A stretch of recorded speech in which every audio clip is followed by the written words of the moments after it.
ಈಗ ಪೊಲೀಸವರು ತಿರ್ಗಾ ಅವರೇ ಹೇಳಬೇಕು ಬೇಡ ಅಂತ, ಅವ್ರಿಗೂ ನಾವು ತೆಗಿಯಲ್ಲ, ಹಾಕ್ಕೊಳ್ಳಿ ಹಂಗಾದ್ರೆ। तुम हेलमेट पहन लोगे ऑफिस में, हेलमेट निकाल दो, निशानी मिलना नहीं कमिश्नर को है, सभी काउंसलर हैं सुगर को हेलमेट नहीं तो कौन की कर भेज बोल वापस आओ जरा फिर ಪೊಲೀಸ್ ಆದೇಶ ಮೇಲೆ ಒಂದು ಮೀಟಿಂಗ್ ಇಟ್ಕೊಂಡು ನಮ್ಮೆಲ್ಲರಿಗೆ ಆದೇಶ ಕೊಟ್ಟು ಹೆಲ್ಮೆಟ್ ಹಾಕ್ಲಿಕ್ಕೆ ಕಂಪಲ್ಸರಿ ಹಾಕಲೇಬೇಕು ಅಂತ। ಈಗ ಪೊಲೀಸವರು ತಿರ್ಗಾ ಅವರೇ ಹೇಳಬೇಕು ಬೇಡ ಅಂತ, ಅವ್ರಿಗೂ ನಾವು ತೆಗಿಯಲ್ಲ, ಹಾಕ್ಕೊಳ್ಳಿ ಹಂಗಾದ್ರೆ।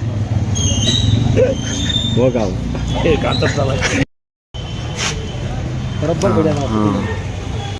आज हेलमेट अंग लड़ रही तुझे मंजे कर को होता गिरा फिर क्या होती है साहब हेलमेट ಹೆಲ್ಮೆಟ್ ಅಭಿಯಾನ್ ಕರ್ಕೊ ಬೋಲೋ हेलमेट अभियान हेलमेट फोन की बच्चा मर गया कहते वो